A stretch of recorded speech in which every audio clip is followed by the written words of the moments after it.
One of the greatest things I have ever learned that has profoundly changed my life from a very wise teacher is that my suffering is never about the actual facts of what's happening in my life, but instead my perception of the facts. Meaning the pain, the hurt, or the anger that I would feel really had nothing to do with what's actually happening, and instead had everything to do with the story my mind was telling me about it.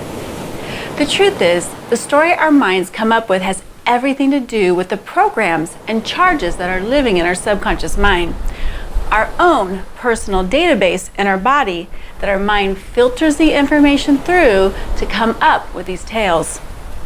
The brain then sends signals to our body to flood it with chemicals aligned with that story, which then affects how we feel. It literally changes our body's entire chemistry and our physiology. And we react as if the story in our head is absolutely true. Like any great movie we watch on television or on the big screen, we get caught up in the story and our bodies react as if it were real. I mean, have you ever found yourself startled and surprisingly screaming in the movies or while you're watching TV? Yeah? You too? I remember a time when I was speaking to an audience of about 300 people, and there was this man sitting right in the front of me, slumped down in his chair. He had his legs and his arms crossed. He was looking down the whole time and never responded to any of my stories, my questions, or my jokes, or anything. And the more I looked at him, the more stories started going off in my head, and I became nervous and self-conscious.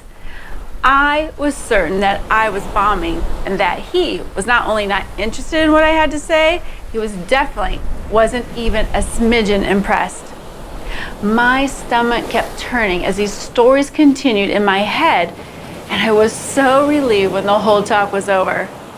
That is, until he started walking directly my way. I felt my heart sink immediately into my stomach as he began to speak to me. "Thank you so very much for that powerful talk," he said. "It was very profound for me and really got me taking a closer look at some key areas of my life. Your talk really impacted me in a big way. Thank you. I'm very glad I came." Thank you," I said dumbfoundedly as he walked away. Wow. It was the complete opposite of everything I was thinking in my mind and feeling throughout my body. All the stories I had in my head had just been a massive lie. All that fear, that nervousness, and that suffering that I was feeling was for nothing and only added a little more wear and tear on my heart and body. It was at that moment I learned to not believe all the stories in my head before I do the research and talk to the other person first. This was the day I really understood what my teacher was trying to tell me. Our suffering is not in the facts, it's in our perception of the facts. Good to remember when one of those stories shows up.